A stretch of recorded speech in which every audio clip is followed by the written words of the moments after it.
Selamat datang di Berita Presisi. Bersama saya, Pak Presisi, mari kita simak berita berikut ini.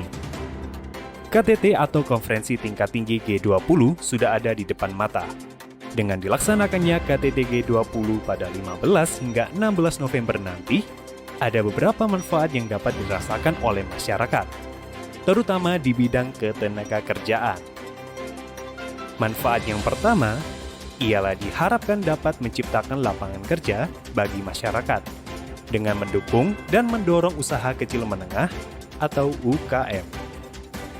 Manfaat selanjutnya bertujuan untuk pengefektifan perlindungan tenaga kerja dan peningkatan ketahanan bagi seluruh pekerja, sehingga perlindungan dapat lebih efektif. Harapannya, KTT G20 dapat meningkatkan perlindungan tenaga kerja disabilitas, serta mendongkrak penyediaan tenaga kerja yang kompeten. Demikian berita presisi kali ini. Saya Pak Presisi pamit undur diri. Terima kasih dan salam presisi.